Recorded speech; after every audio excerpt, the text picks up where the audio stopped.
සුබ සන්ධ්‍යාවක්. මගේ නම රෝහන් සමරජීව. මම තමයි මේ ResetNow කියන එක සංවිධානය කරන්නේ. සාමාන්‍යයෙන් මේකට එන අය දැන් අපි මේ පස්වෙනි එක සාමාන්‍යයෙන් මේක ගැන දන්නවා. ඔබ මට අලුත් මුණු සෑහෙන සංඛ්‍යාවක් පේන නිසා මම චුට්ටක් විස්තර කරන්නම් මොකක්ද අපි මේ කරන්නේ කියලා. අපි හිතනවා ලංකාවේ crisis of trust කියලා එකක් තියෙනවා. ලංකාව විතරක් නෙමෙයි අපේ මුළු පළාත්වලම. ඒ කියන්නේ ඔයගොල්ලෝ දැක්කනම් කත්මණ්ඩු වල පින්තූර තරුණයෝ ගිහිල්ලා රාජ්‍ය ගොඩනැගිලි ගිනි තියනවා. බංග්ලාදේශ වල. එතකොට එවැනි දෙයක් ලංකාවට එයි කියන එක ගැන මගේ ලොකු බියක් තියෙනවා. අපි එකපාරක් බේරුණා ඊළඟ පාර නරක විදියට තමයි ඕක එන්නේ.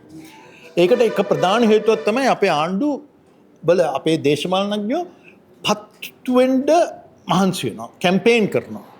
නමුත් ඒගොල්ලෝ පත්තුනේ පස්සේ මොනවද කරන්න කියලා යන්න තව අවුරුදු දෙකක් යනවා. දැන් මේ ආණ්ඩුවටත් වෙලා තියෙන පළවෙනි අවුරුදු දෙකේ මොනවද කරනවද කියලා දන්නේ නැහැ. හරි? ඉතින් අපි හදන්නේ අලුත් ආණ්ඩුවකට පළවෙනි අවුරුදු වල කරන්න සම්පූර්ණ පරිපූර්ණ යෝජනා ලෑස්ති කරනවා. ඒක තමයි මේ ක්‍රියාදාමය තුලින් යන්නේ. අපේ අරමුණු තුනක් තියෙනවා. We'll run this in Sinhala and English, mixed, right? So we have three objectives.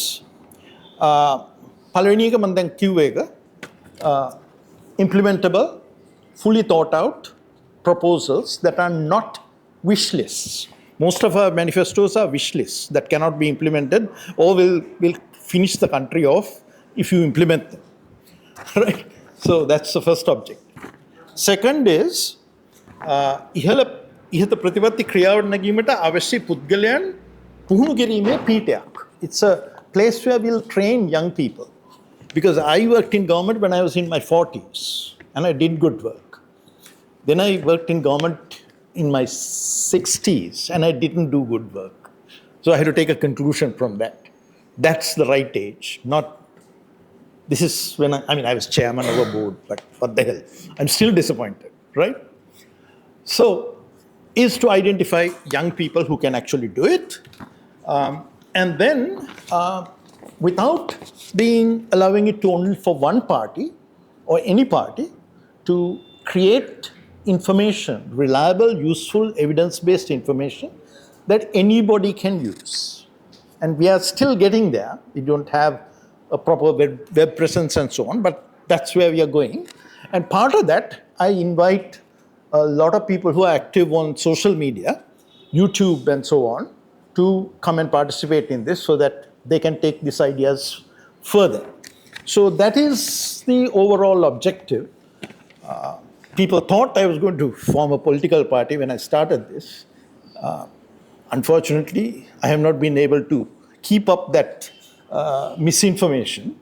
They know that I'm not going to form a political party, but in the early days, I used to have a lot of political boys here who come. I mean, I've got a lot of friends who are politicians. They came and said, what the hell is Rohan doing? So that's sort of the organization in a nutshell. We take this information out in various ways. Just today, I'll just say this one thing and stop. Just today, I started a new initiative, which is, we are doing a TV program, 28 minutes, myself and two young people, talking about things that were discussed here. So the very first one was relationships with India. We did a program, it's just taped today. When it comes out, I'll send it across to you guys, you can see it. And of course, we are thinking of it in small screens ways, if we can get it onto small screens rather than have a TV program. We're still working on it. Everything here is work in progress. Right. That's what I have to do. Today we are dealing with one of the most fundamental problems in a country like ours, which is basically our real advantage is services. And you can't do services without a good education, a foundation. And that's a huge problem in this country because we are all arrogant and thinking that we have the best whatever literacy and various things in this country, but we don't, right? මොකද්ද සුජාත වරවඩන්නේ සාක්ෂරයි නමුත් මෝඩයි. Somebody had written an article saying we are literate but we are stupid. I agree with that. She doesn't agree with that. Okay. So, in that context, education is extraordinarily important. And Sujata and Donna have been working on this subject for years. There's an AI flavor to it, which makes it very sexy. So I hope that you will enjoy the session that they will take over from here. You introduce whatever. Hari, okay. මං හිතන්නේ මම ඉංග්‍රීසි වලින්ම කතා කරනවා. හරි මං කිව්වා මීඩියාවට මම දෙන්නම් කියලා සිංහලෙන්. හරි නැත්තම් ගොඩක් වෙලා යනවා. හරි So good afternoon. Good evening rather. So the topic is education for children coming of age in the AI era. And this is we are going to actually do this in 3 parts if I can, because you can't cover everything in one seminar. And I always talk about, when I talk about education or anything, I talk about 3 pillars of reform. This comes from some of the social science reading I have done. මම කරපු සමාජ විද්‍යාව ගැන මම ගැඹුරට හදාලා නැහැ. නමුත් හොඳ ඉගෙන ගත්තා. There's a little nugget of theory that I learned. If you want to understand a system, you look at what are the rules, what are the resources, and who are the actors and institutions, right? English. English කතා, right? හරි. නැත්තම් මේක හුඟක් වෙලා යනවා. English කතා. These attributes define the structure of any sector. ඕනෑම ක්ෂේත්‍රයක තේරුම් ගන්න ඕන නම් මේ තුන දැනගත්තාම හරි. කවුද කාරකයෝ, කවුද පුද්ගලයෝ, මොනවද නීති රීති, මොනවද සම්පත් බෙදලා. මේක වුණත් මේ කාමර වුණත් 3 set එක වුණත් තේරුම් ගන්න පුළුවන්. You can understand reset even that way, right? But if you take our reforms, National Curricular Framework this should be 2025, Sri Lanka. This is from page 4 there. And you can see there are 6 pillars, actually 5 pillars. And you have curriculum development, human resource development, development of infrastructure, that is infrastructure development, and administrative reforms, and assessment and evaluation, and public awareness and promotion. When you say development, that is an input, right? So only thing I see as a sort of structural reform is administrative reforms, and also maybe assessment and evaluation. Assessment and evaluation, the rules you have for that actually determines what education is going to be like. You can't see, no? You want to go over there? Right, you okay? Right. So reform processes tend to neglect these structural pillars. The structural aspects, we always forget. Implementation is a race to distribute the inputs. We love inputs. Policymakers love inputs. So this is, structure is in the middle, the black box. As I said, structure you define by rules. Here I use the word standards. Resources, institutions. Inputs are curriculum, materials, teachers, infrastructure. That's what we spend most of our time on, okay? Getting them delivered. Of course, outcome can be anything. I put it as education for an uncertain word. Okay? The viewe කිව්වහම viewe තමයි කළු පෙට්ටිය දාලා තියෙන්නේ. ඒක තමයි අපි අමතකම කරන එක. මොකද ඒක තමයි අමාරුම දේ. ලේසිම දේ තමයි කරිකියුලර් හදනවා, ටෙක්ස්ට් බුක්ස් ලියනවා, ඊට පස්සේ ගුරුවරු පුහුණු කරනවා, නැවත පුහුණු කරනවා. හරි ඉන්ෆ්‍රාස්ට්‍රක්චර් දෙනවා කියනවා. Right? So today, the focus is in the standards pillar. Standards, it's what should children learn, how should they learn, and how should we assess them. So that's a standards part. The rules part, today we are going to discuss only that part. And I think the interesting part is resources and governance. Right? So the resources and governance, actually that's the most controversial part. That's the part I like best. So we are going to do that. Middle. But how, right. So that's an interesting part, and that we are going to talk another time. I actually Pubudu Jagore is not here. I've been calling him and ask him to come because we've been on several panels together, on several stages together, disagreeing. But I find he has some interesting ideas also. I really want to engage with him, especially with the resources and the governance part, because that's the most controversial one. Everybody has ideas about what we should teach children. But even when we have those ideas, what happens is I think we tend to go to the stratosphere. Like say, we get very existential. Who are we? Why should we, who's who? What kind of people should we be? And we stay there. We don't get to the practical. So in this one, that's why I thought Donna's topic is really, I think, will get us grounded. We'll start with something very specific, and then we build up to bigger arguments. Donna is an international development practitioner, independent researcher from Sydney, Australia. She heads Partners in Microdevelopment, a volunteer-based nonprofit working to improve the learning and teaching of English literacy in primary grades in Sri Lanka. And she's been doing this for 22 years. Donna, I think in Sinhala we say you have a une. Incurable fever. That's true. That's absolutely true. Yes. I think there are so many others who are like this here, right? We keep doing it, right? That's because we can't help it. She's one of those. Currently, PIMD is partnering in teacher training in literacy with the University of Jaffna, Southeastern University and University of Colombo. Donna has a PhD in development studies from the University of South Wales and a graduate certificate in university learning and teaching. But she brings so much ground level experience also. So Donna, please take it on. And then the process is, after she's done, we'll have a Q&A. I'll have some questions for her. And then she will have some, you can ask questions. Once we have that grounding, curriculum 101, then we can talk about the big stuff. Okay? Right, Donna. Okay, thanks. Thank you, Sujata, and thank you, Rohan, for inviting me to speak today. I will try to slow it down. Hopefully you'll pick up my accent eventually. And the teachers that we train. Sorry, it's blocking the projector. You're blocking the screen. Donna, why don't you come here? No, I'm good here. I'm good here. No, this is good. I need to control this. So you can stand sort of there. No, are you going to change sides for me? I can change for you. Okay, then. All right. Okay. Okay, I'm in position. All right, let's go. So Rohan is correct. We used AI to lure you here today, okay?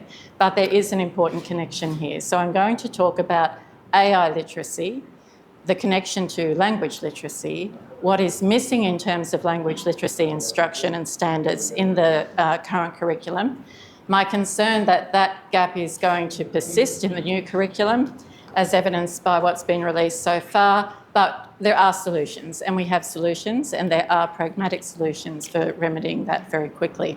So that's what I'm going to talk about today. Now, where do you want me to? Okay. All right. So you can keep me moving along. Sure. Okay, all right. And the other reason for linking this to AI is because the curriculum cycle in Sri Lanka has extended out to 10 years. So the normal curriculum cycle is 8 years, but that is going to shrink with AI. So it's taken 10 years to get this new curriculum out there. So if we miss the boat now on English literacy instruction and what is considered gold standard elsewhere, then it's going to be another 8 years, and that's a whole new generation. And then you will struggle with AI, okay? It's going to be a really uphill battle. So, all right. So let's first of all talk about what I mean by AI literacy. This is a framework that's just been released by the OECD and EU. They've had it out for draft for a while. So the first thing to do is to differentiate between AI proficiency and AI literacy. So I would guess that everybody in this room is proficient. You use it. You might use it for looking up recipes or coming up with a recipe, or you might use it every day in your work in a much more professional way. So you're literate, you're proficient in its use to some greater or lesser extent. But AI literacy, which is what we all have a responsibility to develop, goes far beyond that. I'm going to have to stand somewhere where I can actually see my slides. So, yeah, so I can't, but otherwise it's memory-based. Okay. Yeah, is that good? You can turn the screen. So just try here. It's better if I look at that. I can't read You can that from navigate here. it yourself. Yeah. All right. So AI literacy in the OECD framework is they break it down into knowledge, skills, and attitudes. But the unique part of that for AI is the knowledge. So the nature of AI, okay? For example, the way human cognition functions is very different to the way AI works, okay? So what is it? What is the artificial bit? What is the significance of the language bit? How it reflects human choices. So no technology is neutral. So whoever develops this has an agenda. So what is going on there? Its capabilities and its limitations. We learned that through trial and error. But a curriculum to develop AI literacy is going to explicitly develop this knowledge and these skills. So that's a framework. Now, so if we move up, oh, now I'm doing it, okay. I'll get there. Can I? Thank you. All right, so then I had a little bit of a look around to look at some frameworks that are out there now. So these are AI literacy curriculum frameworks. And don't worry, I will not talk to everything on this slide, okay? So if we just look across the top, the core literacy means that in these countries, Sri Lanka is up there for comparison purposes, but core literacy means is the country treating this as a core literacy like reading or mathematics or any other kind of core literacy. And these countries they're all doing that. They're treating it as a core literacy. The next thing you look for do they have a progression through the grades? This is a key point. This is something I'm going to come back to, because if you have a progression, if you've mapped out the progression of skills that you're going to develop for AI, then you need to have a corresponding aligned progression for language literacy, okay? And I'll come to which language in a minute, and other skills, mathematics as well. Do they integrate ethics in society, the considerations about how this impacts society and the ethics around AI? What are they doing about teacher training? Is that a prerequisite, a co-requisite? Do they have a plan for that? And I also find it interesting to look at the national goal. What are they trying to achieve? So China has a very strong national goal, which is really, it says autonomy, but I think it goes well beyond that. India's goal is to transform India into a global tech superpower, okay? Everybody has a goal, but that shapes what they do with the literacy and the curriculum. Now, Sri Lanka is still at the starting gates here, but this is what you're looking for in a literacy curriculum, an AI literacy curriculum. So if we simplify that now, okay, without going through all the detail, so then the next question is, when do you teach it? And back on that slide, you'll see that all those other countries are teaching it from primary grades. China from grade 1. India has recently announced computational thinking from grade 3 to 5. So not explicitly talking about AI, but what goes on what is AI all about? What is it and how does it work?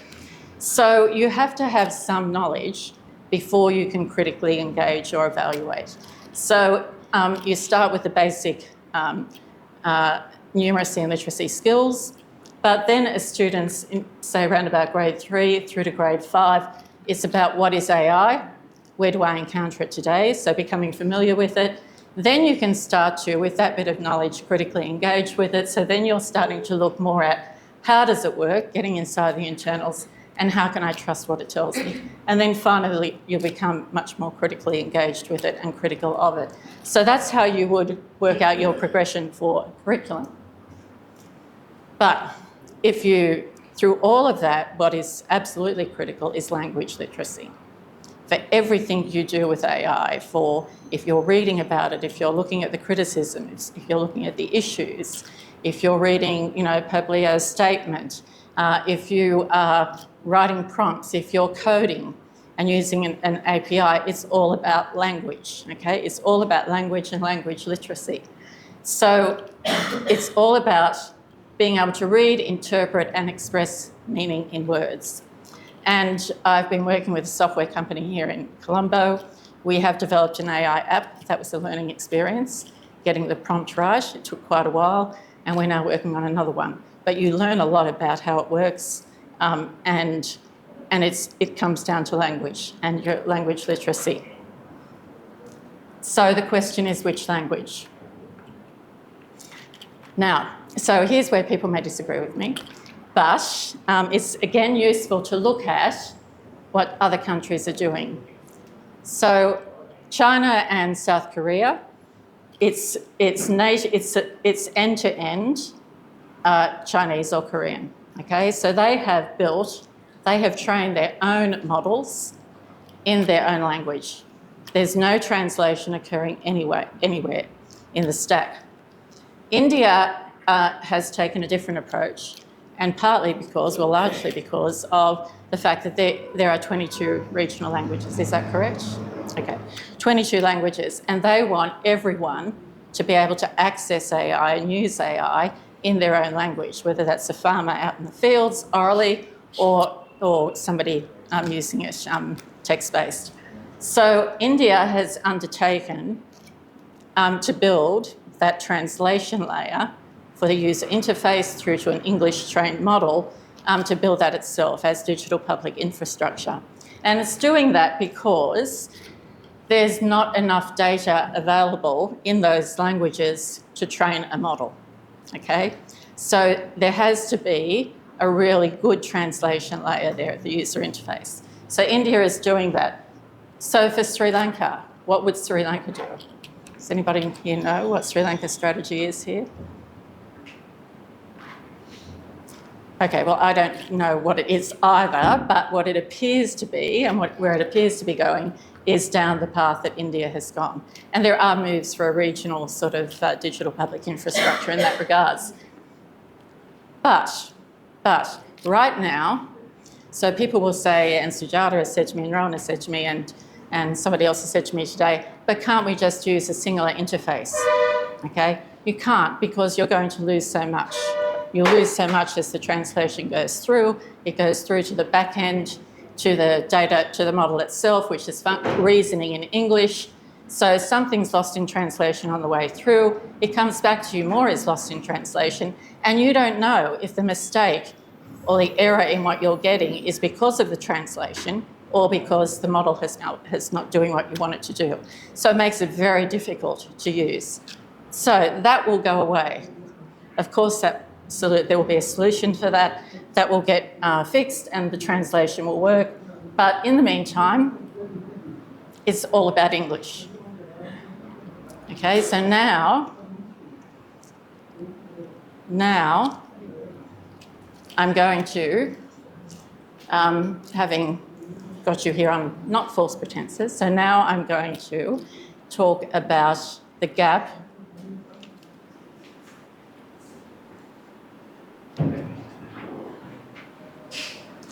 So now I'm going to talk about language literacy, but in particular English language literacy.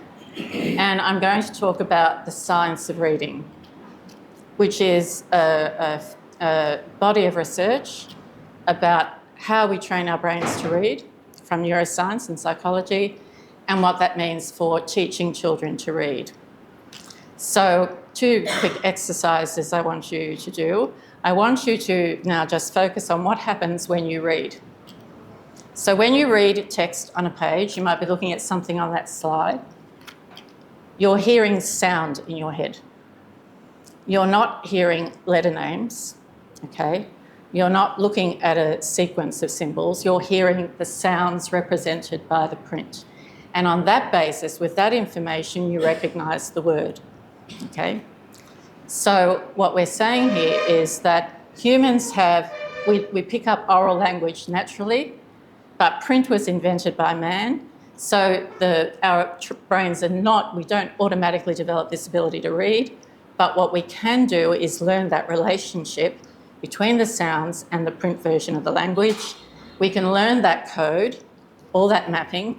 And then when we read, we can decode the words, we can decode the print. Okay, so that knowledge, okay, the relationship between the sounds and the symbols or the letters, that code is called phonics, okay? And I'm pleased to discover that there's another enthusiast here in the room today. So we've discovered ourselves and each other, and we'll be kindred spirits from here on. So that's phonics. Now, it's not phonetics. We're not talking about pronunciation here. So what that means for when you teach children to read is you don't start with the alphabet. You don't have them reciting the letter names. You don't put pictures up and get them to memorise the letters. First of all, you teach them to hear the sounds of the language. So you would do that in grade 1 and 2 with the ABOE syllabus. Tune their ear into hearing every sound in the word. Then you teach them the relationship. Then you go from speech to print. This is how this sound is written and can be spelt in print. Once they know that code, they can read anything. Now, the question is, does this happen in your current syllabus? Do they teach phonics? Do they teach it this way? And the answer is no. In spite of the fact that it's now the gold standard, it's policy in every English-speaking country. It's in the Singapore syllabus, the Malaysian syllabus. It's not on the radar here, except for Charlemagne and I. So I think part of the reason for that is, now my second exercise for you, imagine the Tamil alphabet chart or the Sinhala alphabet chart, okay, in your head. So you've got your vowels and consonants and the combinations. One way to write each sound. A few exceptions, but on the whole, one way to write each sound. You can't do that chart for English because there are 44 sounds in English, and for every sound, there are multiple ways to spell it. And each of those letters or letter combinations can represent multiple sounds. So you've got 250 combinations in English. You have to teach it systematically and explicitly from the start, from the time that children first learn to read. You teach them the code, the phonics. You teach them how to decode words. You teach them how to encode when they hear a word. How do you convert that into print using the code? Okay, once they've worked out they've got their word recognition skills underway, then it's a focus on language comprehension and language comprehension skills, which also need to be taught explicitly. So that approach to teaching English literacy, as I said, it's policy, it's school in Australia and the US, school funding is partly tied to schools teaching this way. In the US, they're now passing legislation in Congress that bans other methods of teaching literacy, English literacy. So it's not only legislated that they will teach it, but other things are being legislated against. And so this needs to be brought into, this is the significant gap in the English syllabus in Sri Lanka. Now, the consequences of that are that if you have this gap filled, the benefits compound. So they compound through primary, through secondary. Departments of English language teaching in universities will shrink, and they can focus on training teachers instead of teaching English to undergrads who are ill-prepared. If you don't fill the gap, then the deficit compounds. And if that deficit keeps compounding in the AI era, then the compound rate is going to be much higher. So the gap has to be bridged. There's one other issue here that I picked up in looking at the grade 6 English syllabus. Another key thing here for AI is vocabulary, okay? And I'm just going to zero in on vocabulary for a minute. So what you are looking for, we talk about tiers. Tier 1, everyday words. Tier 2, words that are used across different domains of knowledge, but they're more academic, like analyse or critically evaluate or interrogate or compare, contrast. And then Tier 3 is your subject-specific vocabulary. So in the NIE 2022 in draft English curriculum for general education, they mapped out a progression. The lexical bar is a threshold that students need to be at or cross before they get to university. before they are engaged in that intensive work with subject-specific vocabulary that should be crossed at grade 11 here. The 2022 curriculum had them well on their way, starting to move towards that threshold around grade 8. The new grade 6 syllabus has them back at tier 1 in grade 6. They won't get there. They'll be lucky to get there by the end of their degree on the current trajectory. So we seem to have gone backwards and ignored the curriculum that was published by the NIE just in 2022. I don't know why that's happened, but this is something that needs to be remedied. So what needs to happen is we need to bring in this approach to teaching literacy, English literacy, starting in grades 1 and 2 with sound awareness, grades 3 a block on phonics and continuing to develop that, and then from grades 5 to 6 on, more advanced word recognition. But you also need to screen and assess. So what happens in the countries that are following this method is that there is screening assessments done at key stages, and you do that to identify the children that are falling behind, and you catch them before they fall too far behind. Okay, so we don't go into classrooms and every child who's fallen behind is labelled as a slow learner, okay, which is what I hear all the time. Now, that's what you need to do, and that's all very well, but we've done it, okay? So here's the solution. So we've been working, as Sujata said, that's why I get out of bed in the morning, okay? We've been working over the last 3 years to build the phonics program, map it out, what should be taught at each stage. We have the online training now offered through 3 universities. I hope to add at least 1, if not 2, to that group while I'm here in this visit. And that training is available free, online. It's a complete curriculum. Teachers can register and do it at their own pace. So that's in place. We've developed the classroom resources for the teachers, available in an e-library of e-books, and we've released an AI app that will produce the lesson plans for them. So that's there. We've had, since 2023, we've had about 3,000 teachers register. Excuse me. Now it's online. Completion rates for online can be as low as 15%, but we're getting about 25 to 30% through. So there's what I call those sleepers. In espionage terms, we talk about spies, sleeper spies. So I now have 600 sleepers out there who are trained, ready just to be activated. All we need is policy. So we can fix that issue. But before I move on, let me just talk quickly about the new grade 6 English syllabus. So I used Claude and developed an evaluation framework based on the science of reading to look at the grade 6 English syllabus as published at the end of last year. And what I'm looking for is to see if there's an acknowledgement of the gap and some remedial work in that syllabus for students still coming through. But there's nothing there. There's nothing there. So I'm seriously concerned that we're going to miss this curriculum cycle. And the consequences, as I said, in terms of AI will be very severe. So we've got the solution to bridge the gap going back to grade 1 and primary grades. And as part of our work and that evaluation we did and the report we published, we've developed a retrofit program to go with the grade 6 English syllabus as it stands. Okay, all right, now, I mentioned the word explicit instruction. So the other related body of research is the science of learning. The science of learning is based on cognitive science. And the science of learning is all about working memory and long-term memory and the differentiation between the novice learner and the expert learner.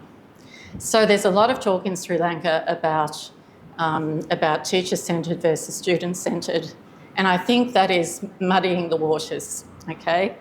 And when I look at the grade 6 English syllabus and we see that most of the learning, the instruction is discovery-based, that is problematic. So if you have a novice learner in a particular field of study, it could be they're just not new to a particular grammar feature, or it could be a whole subject. you have to give them some explicit instruction up front. And you do that following a particular sequence. The teacher models, does it with the students do it on their own. Then you go into discovery. You have to prime the pump. But if you throw a student into a discovery-based activity with no knowledge or grounding to work from, if their working memory will overload, nothing will go through to long-term memory and no learning happens. So that's cognitive load theory, and you need to come back to it and practice retrieval. So that picture there is the canary in the coal mine. So the grade 6 English syllabus is breaking all the rules of cognitive load theory, okay? It's cognitively under-engineered. And if that's a consequence of making a leap from constructivism as a learning philosophy to pedagogy. So constructivism is a learning philosophy. It's how we construct knowledge. Learning itself is a permanent change in long-term memory. How you teach to achieve that is a related but different thing. And that's the issue with the grade 6 English syllabus. Why the canary in the coal mine? Because if that's the philosophy and the instruction approach in grade 6 English, then it's likely to be there in every other subject and new syllabus that comes out. And then you have a significant problem. So the moral of the story is, for experts, discovery works. Okay, discovery-based learning works. For novices, it will cause cognitive overload, and so you need an evidence-based middle path, which is what I've just talked about. So again, in our report, we developed a retrofit strategy for grade 6, how to sort of package it, put some packaging around it to overcome this. But then we need to make sure that everything else is forward engineered according to the science of learning. And so I'm wrapping up, don't worry, Sujata. So let me now bring the two threads together again, AI and language literacy. And it's not one before the other, but you've got to plan your way. You've got to align the two of them and align the progression in the curriculum of developing those skills. And in the interest of time, I won't go through this. It's just an illustrative way of looking at it and seeing how you would align the development of literacy skills, English literacy skills, with your development of AI literacy skills. And that's what needs to happen as a starting point for the curriculum. And not just language. You could substitute in there mathematics, okay, or any other subject where AI is going to play a role. So, 4 questions. Where is Sri Lanka headed on AI literacy, and is the scope ambitious enough? A program from grade 8 up and 100 AI clubs is not very ambitious at this point. The science of reading, will the new English curriculum from grade 1 to 12 address the gap in literacy skills? I don't think it will, but it can. And we have a pragmatic solution there ready on the shelf. Will the new curriculum and teachers' guides in all subjects follow the science of learning? The signs are not good, but they can. It's not too late.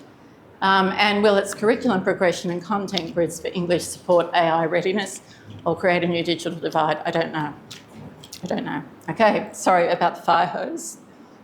Everybody relax. I'm done. Yeah. Thank you, Donna. Thank you. As I said, take that one.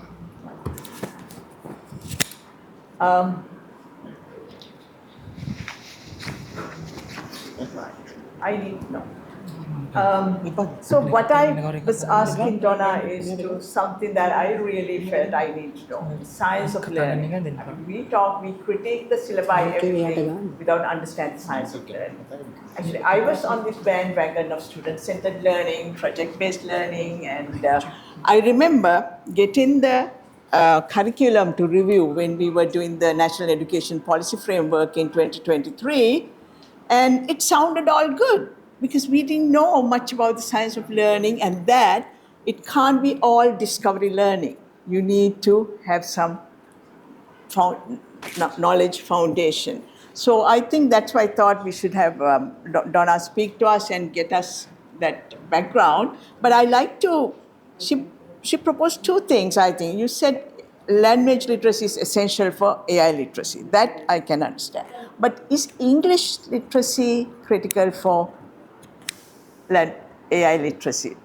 Maybe shall we just get some thoughts on that? Yeah, from them. Anybody has any ideas on that? අපිට ඇත්තම ඉංග්‍රීසි literacy නැතුව AI literacy වලට යන්න පුළුවන්. ඉංග්‍රීසි භාෂාව නැතුව සිංහල විතරක් දැනගෙන. Yeah. No. She was very clear in saying the resources that are available, how those are being available.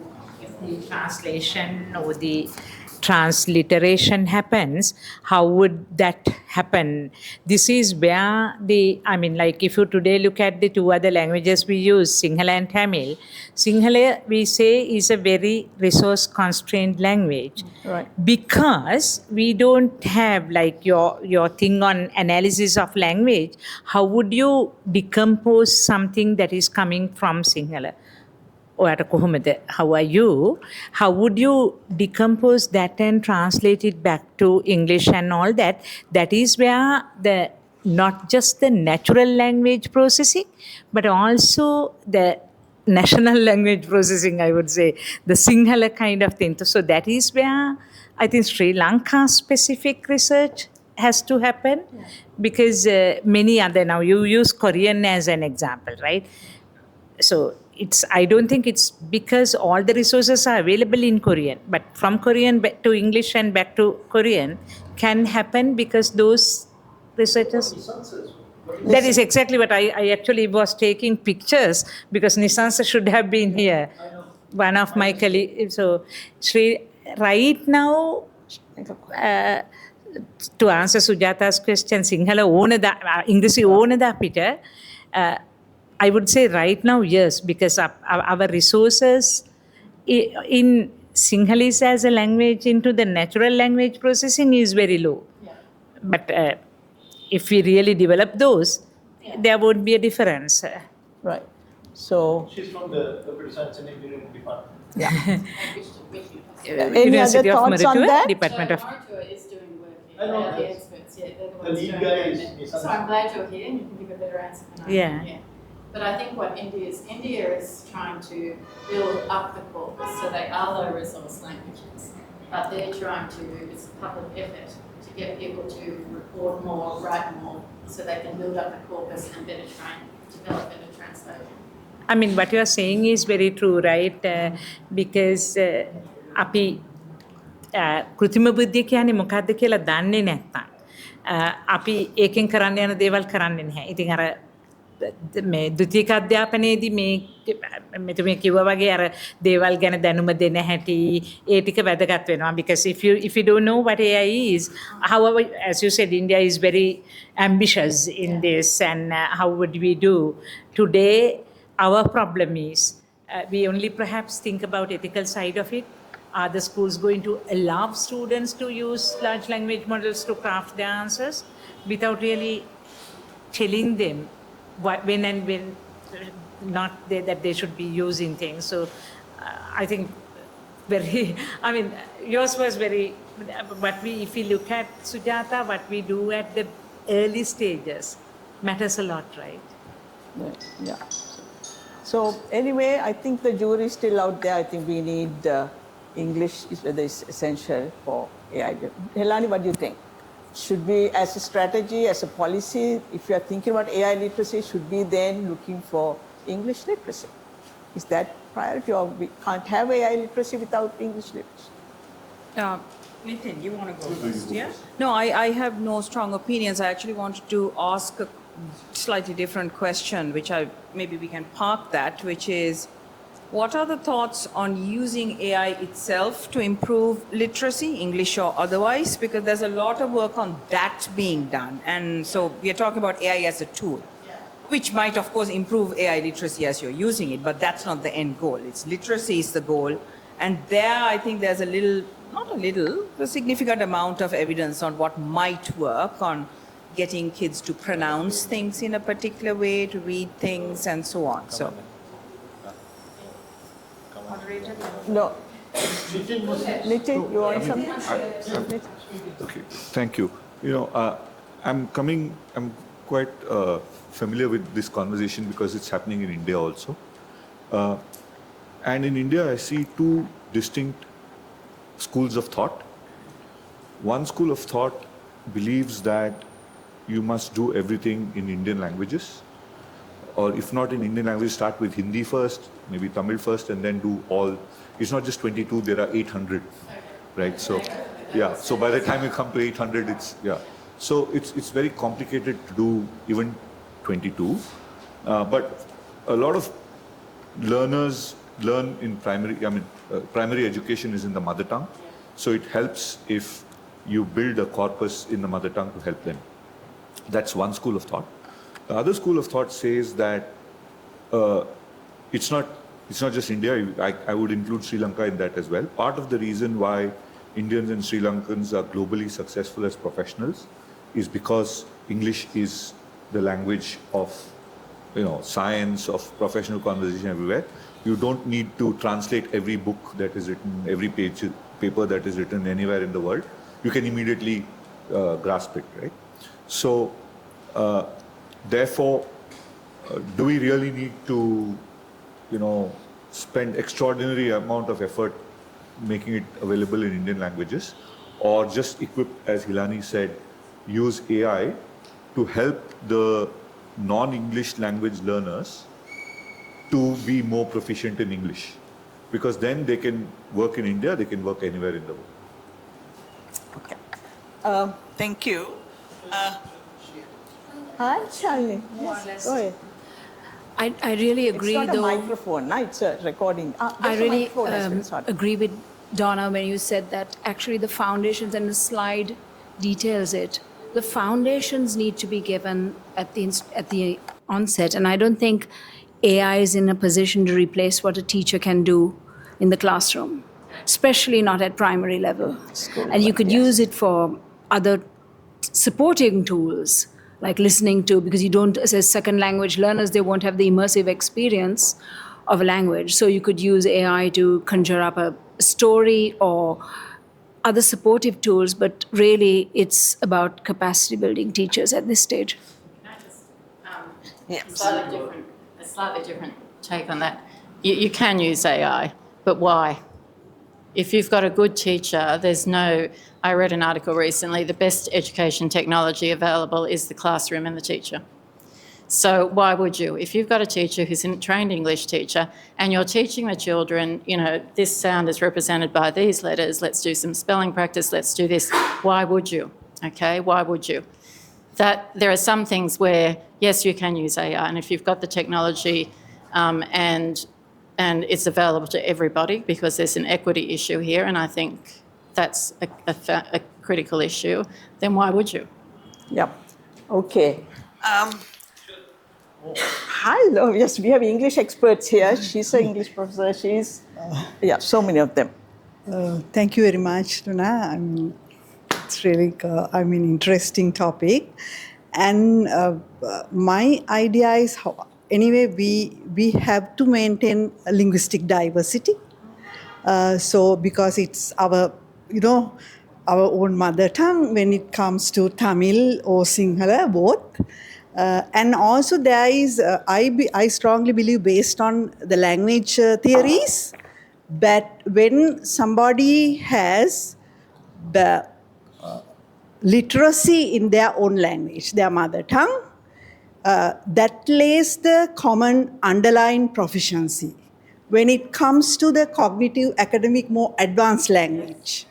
So academic literacy,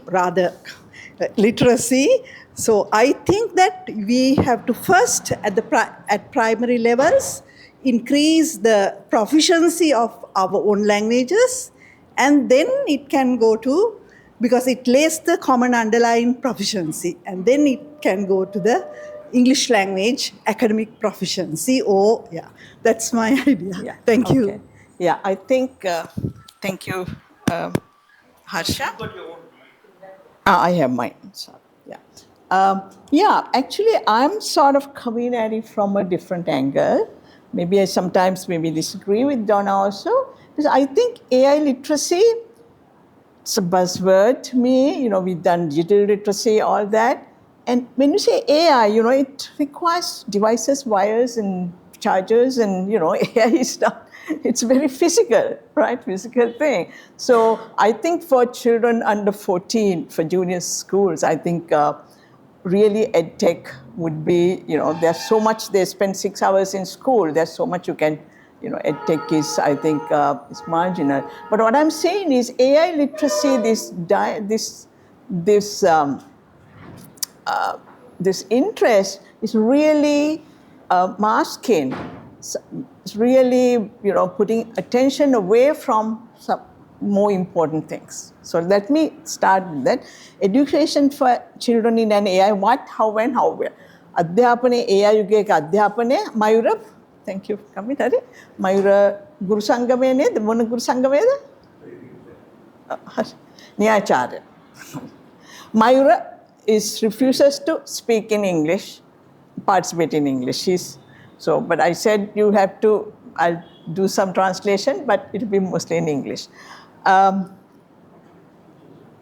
So what my proposition is, what is a good education? What should the children learn? How they should learn and how we should assess has not actually changed much from standards at any point in human history. Right? It's whether it's AI age or any other age, what we need as good education, surprisingly, I've been digging deep into this, it has remained the same, right? So AI literacy is sometimes, it's not, I would go back to Donna's slide, where you have to read, understand, evaluate, interrogate, all that. This is education. It's been about educated, not being AI literate, right? Right. What is good education? I think I live. Yeah. Oh, okay. Yes. Standards of goals of education for the elite have always been the best, right? Even 500 BC or before. I've been reading, but Disa Pamuk, India, they got the best education. There must have been rote learning. Katapadam karan නැති. හැබැයි හොඳ rounded, හොඳ සර්වාංගීය අධ්‍යාපනය ලැබුණා. හරි? A Teuton pedagogue in Greece, amazing. There's whole literature on pedagogues, right? Rich children of elite, they were given to a pedagogue, a slave, who would take them from one tutor to another, tuition, class, right? And they would get their full education from the pedagogue and various tutors, right? So they got the best education. And the slaves, so every elite, there would have been about 100 slaves. Their education, no. So good education, I think the elite always had it. Confucius and other teachers in China. Confucius served as a tutor for all those great thinkers. They served as tutors to rich people, right? So the tuition is not a bad thing, actually, right? So first attempt at mass education, the issue is not that we don't know what good education. හොඳ අධ්‍යාපනයක් කියන එක අපි නොදන්නවා නෙවෙයි. ඒක අපි මහා පරිමාණයෙන් දෙන්නේ කොහොමද? How do you give it? Mass education is the issue. Interestingly, Frederick the Great is the first one in 1700. He decreed that every child 5 to 14, girl or boy, it's in that act, should be given compulsory education. Not free. They said small fee. If they can't pay, then the locality has to look after that. So that is mass education. Then Napoleon followed in 1800. He said primary education, localities have to do it. Lyceum we will set up for all secondary education. So that's the first attempt at massification. Biggest challenge in education is actually not knowing what's good education, but how to provide from the elite to the masses, right? So that's something to remember. And this is a picture of the pedagogue and the tutor. And you can see there, I've seen some pictures with the lyre or the lute, whatever. The child learning from the tutor, same picture with the child with the musical instrument. I think that must be a shield. So they learned everything. They got a holistic education, the elite always got that, right? What is a good education? So let's go to the, if you go back and analyze, I'm actually doing that, you can find what we mean by knowledge, skills and attitude. දැනුම කුසලතා සහ ආකල්ප අපි කියන ඒවා ඒ දවස්වලත් පොඩි වෙනස්කම් එක්ක තිබ්බා. Those days they had the same knowledge, skills and attitudes.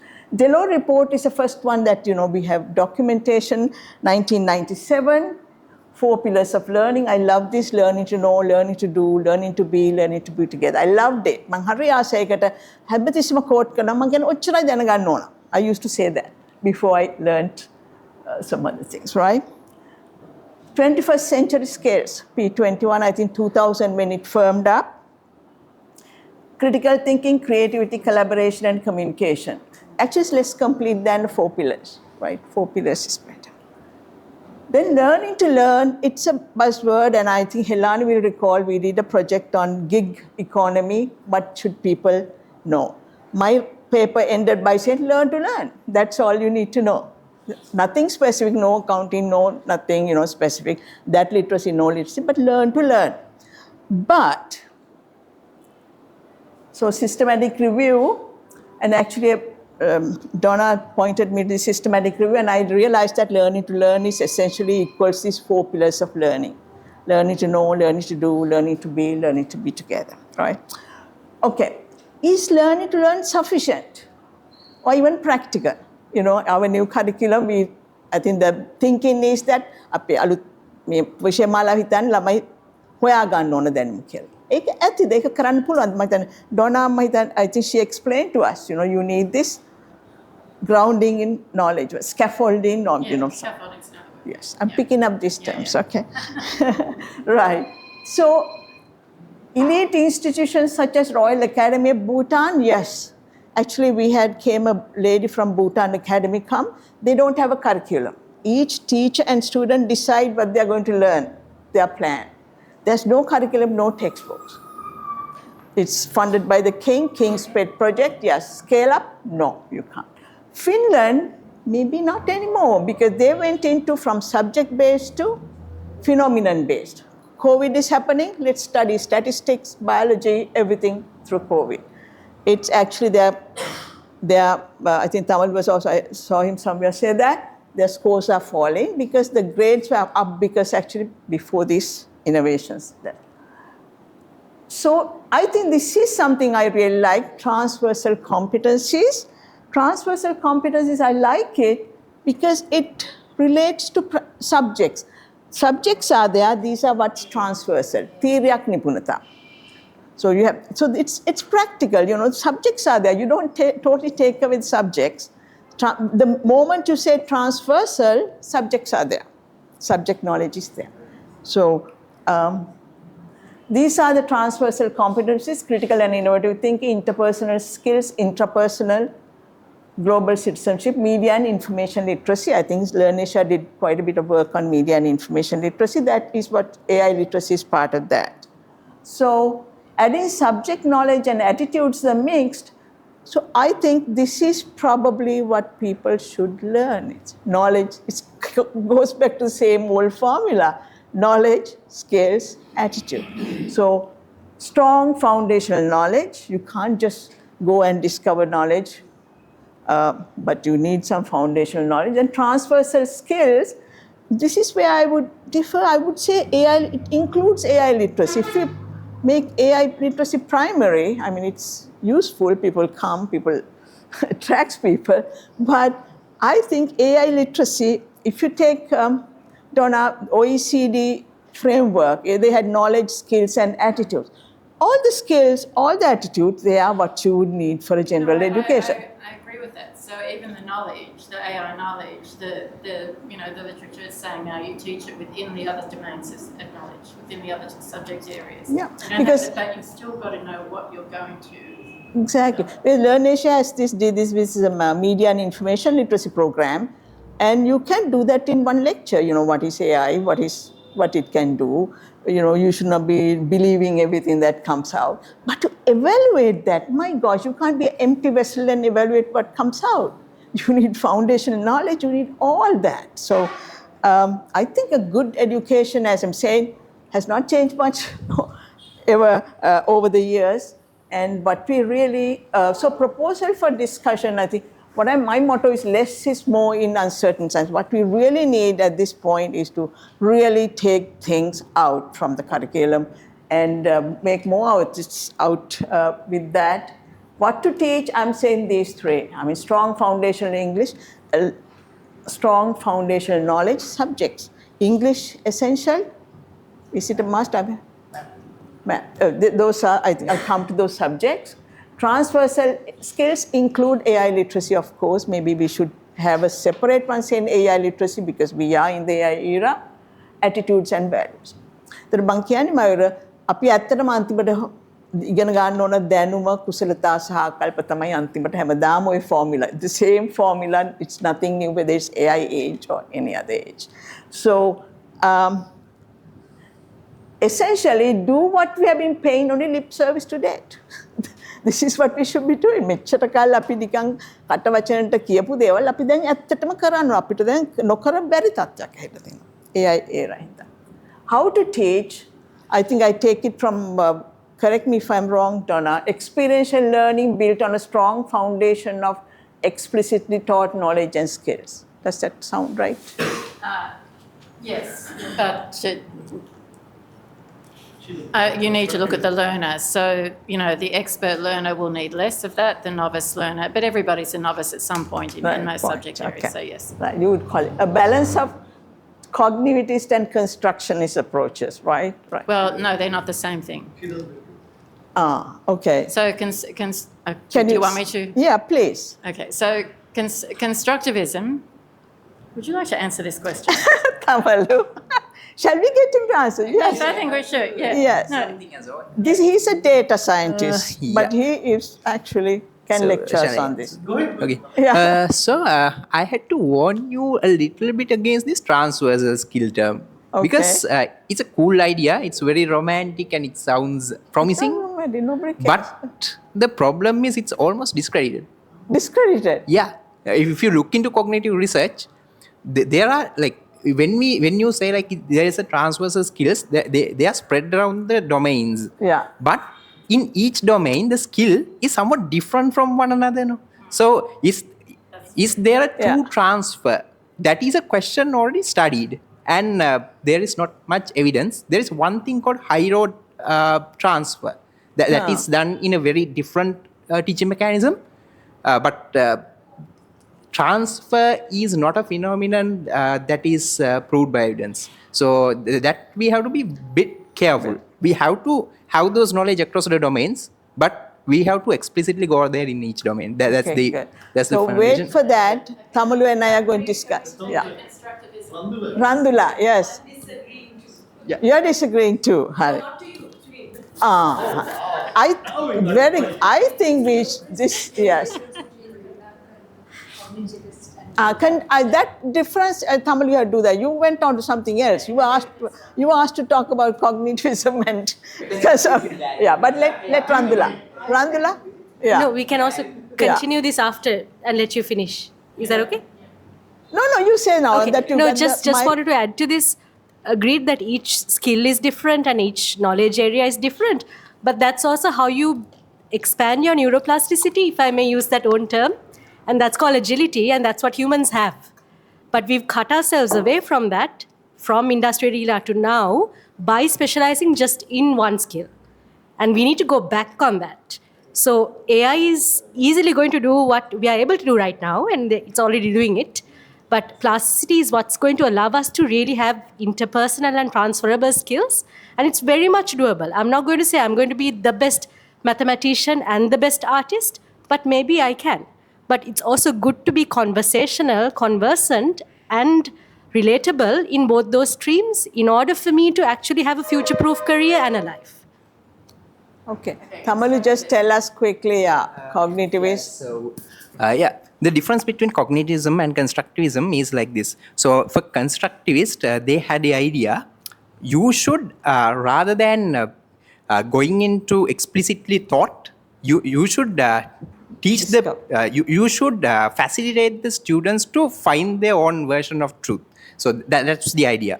So it's like this. There was a certain math programs. You are giving them certain problems. Then you go to table to table. They have to solve it somehow, and you have to find a pattern or some theory around it, and you are discrediting it the teacher should discredit it. Then so that was the most severe form of it. They that called construct Newman's knowledge. constructive. Yeah. So cognitivism, when it comes to it, it comes with cognitive law theory. It says there are three kinds of knowledge. One is the intrinsic part, that is something in every subject area there is a minimum amount of knowledge that we cannot avoid, and there is something called germane knowledge and extrinsic knowledge. Germane knowledge is somewhat whole schema. So knowledge is in different structures, schemas. So that is what we should know, not the facts, not the points, but how it is constructed as a structure. So germane knowledge is the good knowledge, and all the other things are extraneous. We should cut extraneous knowledge as possible, extraneous load as possible, and we should manage the intrinsic load, and we should maximize the germane load the people get. Always then overload. Yeah. That's a word, So right. the knowledge Okay. will go into mental structures. That is the idea of cognition. So Thamalu, you know what? We'll discuss this transversal later, right? We'll improve on that. I have this. Shall we add one sentence for that? Not sure. Right. I agree with all the things she said. It is a good thing, and we must have knowledge, those skills across knowledge, yes. But will it come automatically from having a so-called transversal skill trained in one domain? Will it automatically help to get that in another domain? That is discredited. That is what I'm saying. But it's good to have it all in all domains. We should try it, and we must. But as an instruction guide, it has failed. Okay, yeah. Because I'm interested in this as a policy analyst, and I'm thinking, how do we evaluate this? How do we know? I'll come to that. So I think, yeah. Right. So where were we? Right. How to teach. This is not my area. I just, how to assess. This is something I think I propose we should, we used to think that, exams are bad. We were all on sort of that bandwagon for a while, but no, exams are necessary, particularly in a mass education. In mass education, මහපරිමාණ අධ්‍යාපනයක් දෙනකොට විභාග නැතුව බෑ. හැබැයි what I'm saying is assess students nationally for foundational and or advanced knowledge in core subjects. Right now we have 51 subjects for O-level. I mean, children take only a certain number, but the exams department, they prepare for 51 subjects and 60 plus subjects in GC O-level, right? So few nationally for foundational, and also some can have the level 1, some can be achieve at level 2, some can at advanced level. But the other one is assess schools for the environment they provide for transversal competencies. So you should never assess students. Social emotional learning, we had a really good webinar on Education Forum, and we had somebody from this national center research center in UK, Matthew Stubbs. He's the one who was developing this. You have a rubric and you assess the school. You can assess a classroom. Is the school providing the environment? Then, what the school does in terms of exam scores is only one thing. The rest of the rubric is about whether they get chance to develop their leadership skills, social emotional skills, citizenship, how their tolerance, their levels of, how they social harmony, all that you can assess. And actually, I've done that. In Ampara, in the experiment we did, what we did is we asked the primary children everybody did not take notes, they kept the notebook.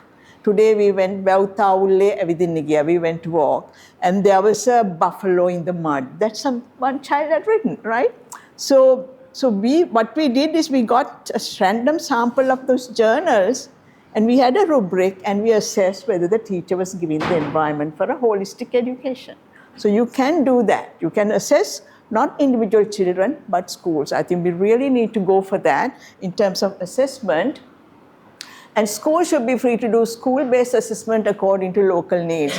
Right now, with the curriculum, the plan is teachers have to record everything, all assessment. They call them formative assessment, right? But they add the marks and they have to send the marks up. That's the idea. No, nobody has any business to know any of those. That should be school-based because we are assessing the children nationally for, basic subject knowledge.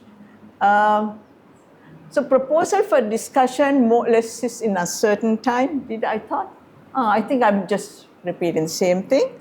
So where does, AI era is not here in my presentation. What I'm saying is AI era or not, good education we must, and it's more of an imperative than ever that we give a good balance of knowledge, skills, and attitudes. So, and I think especially important for this that the transversal competencies, I'll correct that, I'll have a session with you, Tamalu, thank you for that, right? So I think that's the last one. So in terms of connecting with what Donna was saying and sort of facilitate the conversation, I think you're saying AI literacy is very much dependent on language literacy, which is, of course, it's dependent on mathematics as well, and so you're going to teach it as part of other subjects. But my thing is language. Yeah. And So language is we have. I have more. Sorry. Yes. This is our National Curricular Framework 2025. I just deciphered that, and these are all the subjects. Right? Common Core, there are 5 subjects.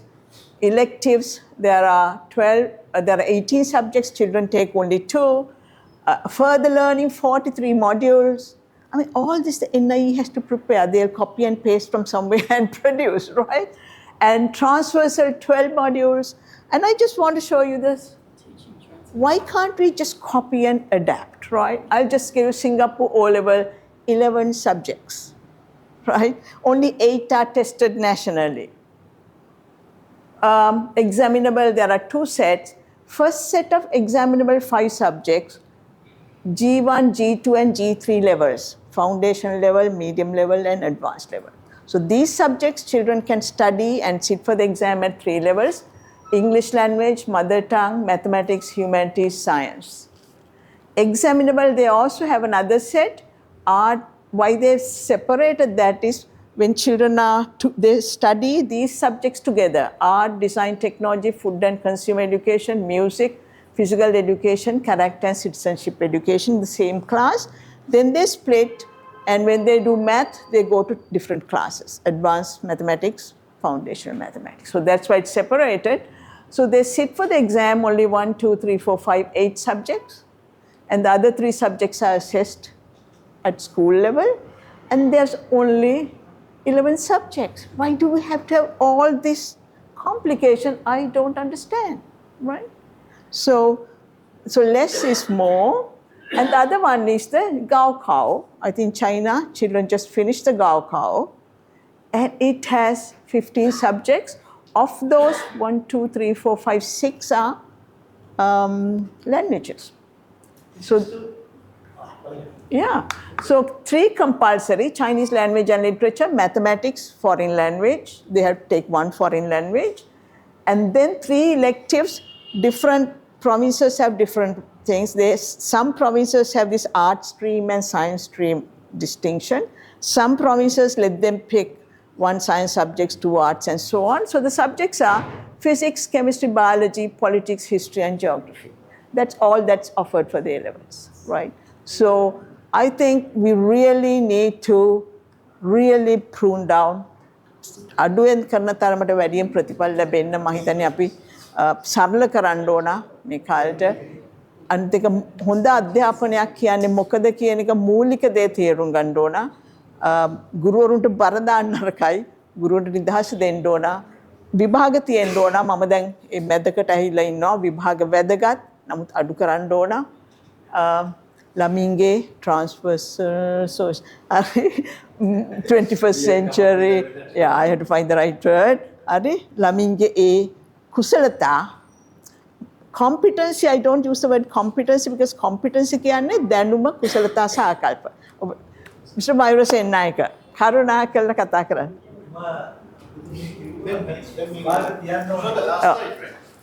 Last slide. පොඩ්ඩක් ඉන්න මම මේක බලන්න. හරි මේක මම ආපහු දැම්මා. හරි. Okay. ඔබතුමියක විභාග තියන්න ඕන කියලා. ඔව්. ඒතකොට විභාග වලින් මනින්නේ මොකක්ද? දැන් විභාගය කියන්නේ මේ චර්යාවාදී අධ්‍යාපනයේදී භාවිතා කරන උපකරණයක්. ඒ කියන්නේ විභාගයේ තෑග්ග දඬුවම තෑග්ග දෙක එකට තමයි යන්නේ. එතකොට මේ අධ්‍යාපන ක්‍රමය ලෝකේ ඔබතුමිය ගත්ත සිංගප්පූරුවේ ඒ රටවල් ප්‍රතික්ෂේප වෙලා තියෙන්නේ. ඒ විභාග තියෙන්නේ මේ යම් අවශ්‍යතාවයන්ට විභාග නෙමෙයි ඇගීමක් තියෙන්න ඕන ළමයින්ගේ ඒක පන්ති කාමරයේදී ගුරුවරයාට කරන්න පුළුවන්. ගුරුවරයා විශ්වාස කළා අධ්‍යාපනය කරොත් විතරයි ලෝකේ රටක අධ්‍යාපනය දියුණු වෙන්නේ. ෆින්ලන්ඩ් වල ඒ අනික රටවල ගුරුවරයා අපේ ලංකාවේ ගුරුවරයා විශ්වාස කළා නැහැ. චක්‍රලේඛන ගහනවා, විෂයන් මාලාව දෙනවා, මේක කරපම් මේක ගුරුවරට උගන්වන්න නැහැ. අර ඒගොල්ලෝ කියන දේ කරන්න තියෙන්නේ. ඒක නිසා නැතුව මේ අධ්‍යාපනයේ ලංකාවේ අධ්‍යාපනය කියන්නේ පිස්සුවක්. හරි ඇත්තටම what he's saying is exams they just test we should really trust the teachers and let the teachers assess. I have this now. ඔගේ දවසල හරිනි කිව්වා මේ දඬුවමට අපි උත්තර දඬුවමට මම චර්යාවාදී අධ්‍යාපනයේ දඬුවමනේ කොහොමද කරන්නේ කියලා. මේ දඬුවම මොකද මොන අධ්‍යාපනද චර්යා behaviorist කවුද ඒකනේ ලංකාවේ තියෙන්නේ දඬුවම සහ තෑග්ග. ඕකෙන් තමයි විභාගේ තෑග්ග ඕක තමයි ලංකාවේ අධ්‍යාපනය කියන්නේ. හරි ඒක තමයි අපි යෝජනා ලංකාවේ ළමයි සත්තු. හරි අපි ඒක තමයි කියන්නේ. නමුත් අපි කියමු විභාග අතරදාම් විභාග කරන්නේ නැහැ කියලා. නමුත් ළමින්ගේ අර සමාජ මේ සෝෂියල් ඒ වගේ පැහැදිලිවම ගුරුවරයාට කරන්න පුළුවන්. නමුත් හැබැයි ළමින්ට අන්තිමට මේ මහා පරිමාණ අධ්‍යාපනය මැසිෆයිඩ් එඩියුකේෂන් එක අපි ළමින්ට දෙන්න ඕනේ මොකක් හරි ක්‍රෙඩෙන්ෂල් එකක්. ඒක නෑ කියන්නේ. ෆින්ලන්ඩ් වල ළමයි ඇගින් කරලා ළමයි පොතේ ඉගෙන තියෙනවා. ළමයි දන්නවනේ. ඕස්ට්‍රේලියාවේ විභාග දිනා. ෆින්ලන්ඩ් වල විතරයි විභාග කරේ නැත්තේ ඒක එක්සෑම් කියන්නේ මේ ලංකාවේ තියෙන විදිහේ එක්සෑම් නෙමෙයි. එක්සෑම් තියෙනවා. ඒ එක්සෑම් මේ ලංකාවේ වගේ මේ අටපාඩම් කරලා අවුරුදු නෑ ඒක හරි ඒක පිළිගන්න. නෑ අපි ඒකයි කියන්නේ අපි කියන්නේ සබ්ජෙක්ට්ස් ගන්න 12ට සුජාතා මට පොඩ්ඩක් ඒකට කියන්න පුළුවන්ද? විශ්වවිද්‍යාල මට්ටමේත් කියන්නේ විභාගයකින් තොරව ඇගයීම් කරපු අවුරුදු 20 ගණක් එහෙම ඇගයීම් කරන ආචාර්යවරයෙක් විදියට.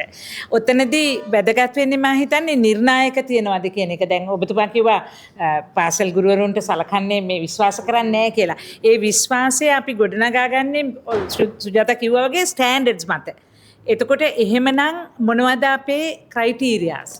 ක්‍රයිටීරියා ඒ කියන්නේ ඒකට අපි පාසල් අධ්‍යාපනයේදී අපි දකින්නේ විශ්වවිද්‍යාලයට පැමිණෙන සිසුන් අතර තියෙන විවිධත්වය ඒ තුලින් අපි දකින්නේ අර විභාගයක් අවශ්‍ය වෙන්නේ පිළිගත් නිර්ණායක මම හිතන්නේ නිර්ණායක කියන වචනේ සමහර වෙලට වැරදි ඇති the criterion based evaluation ඒක නැති ඒක ඒ තැනට එන්න තරම් අපේ ද්විතීක අධ්‍යාපනය දියුණු කරගන්න පුළුවන් නම් ඔබතුමිය කිව්වා school should be free to do school based assessment within the අර intended learning outcomes එනවද කියන එක අපිට බලන්න විදියක් තියෙන්න ඕනේ. ඉතින් ඔතනයි දිකට මේක තියෙන්නේ.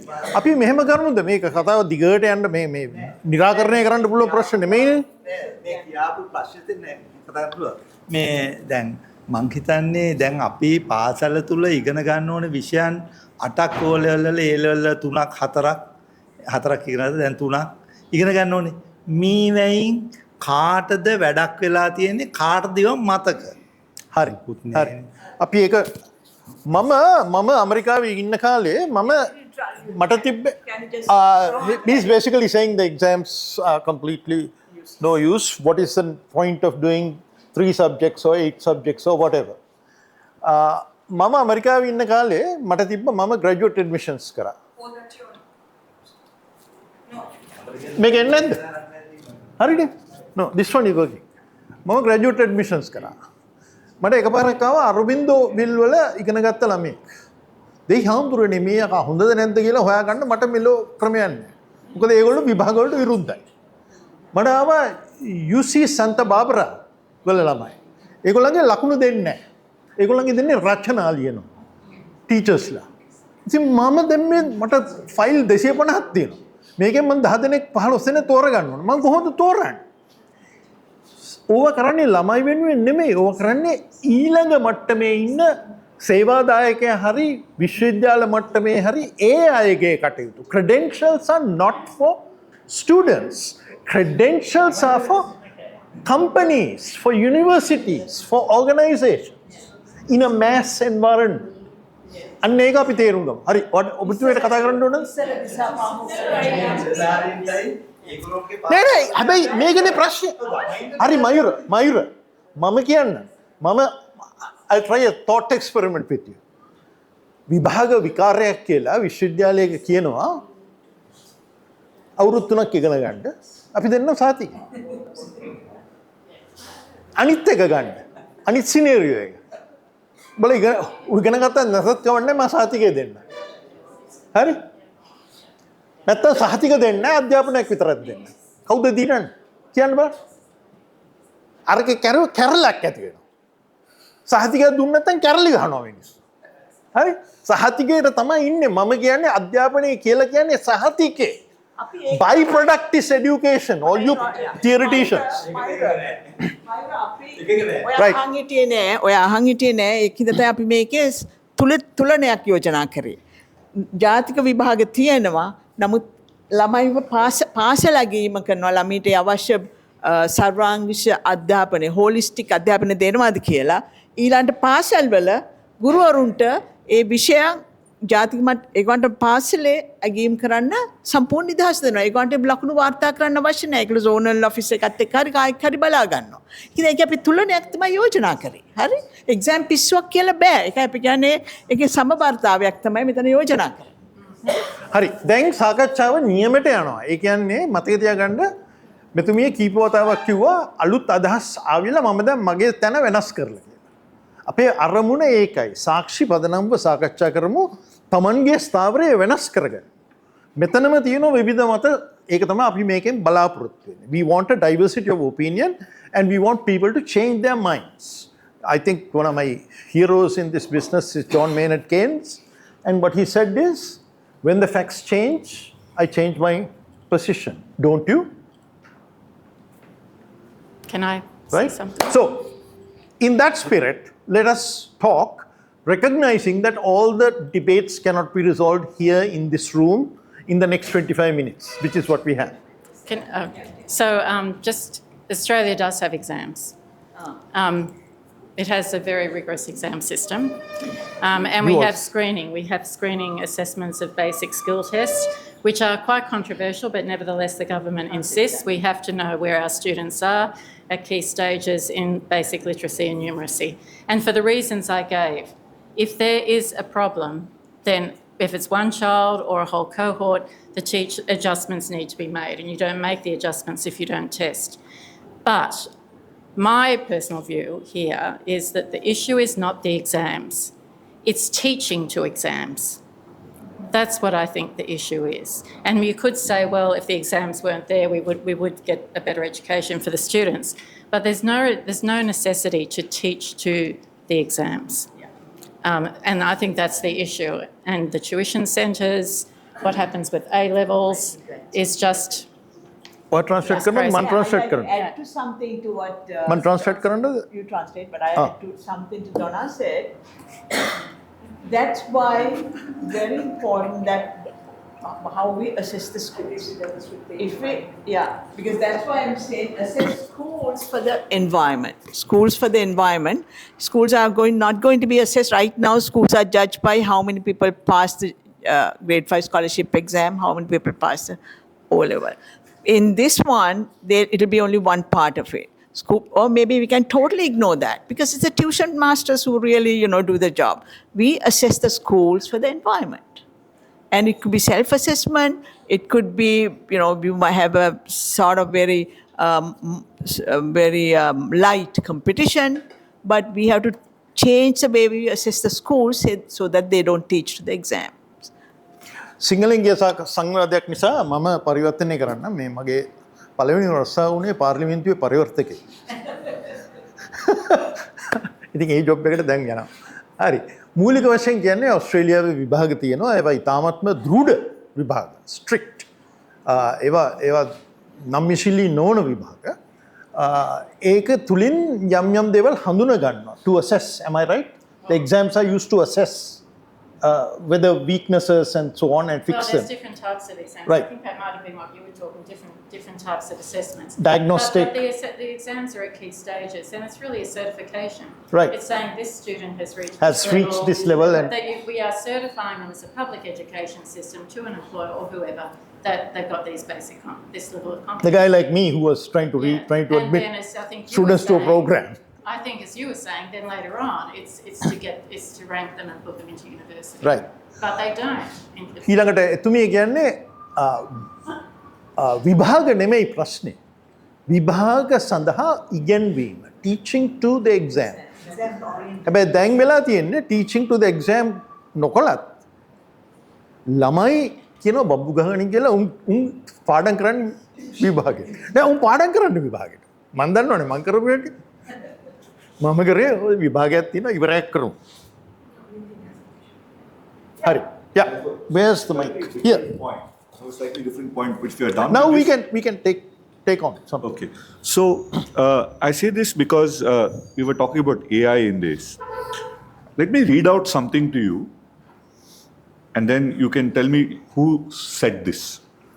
You provide your students with the appearance of wisdom, not with its reality. Your invention will enable them to hear many things without being properly taught, and they will imagine that they have come to know, while for the most part they will know nothing. And they will be difficult to get along with, since they will merely appear to be wise instead of really being so. Who said this? No, it's Socrates. Socrates said this about writing. So, and this is something which we have been thinking about even in my organization, is AI something as dramatic as writing was? So if you see our cultures, we were previously oral cultures, right?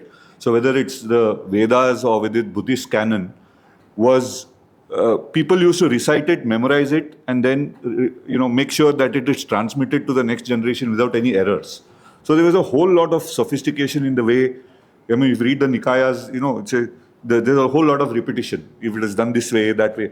So when writing was introduced, the way people learnt what it meant to be educated, what it meant to be a teacher or a student changed dramatically.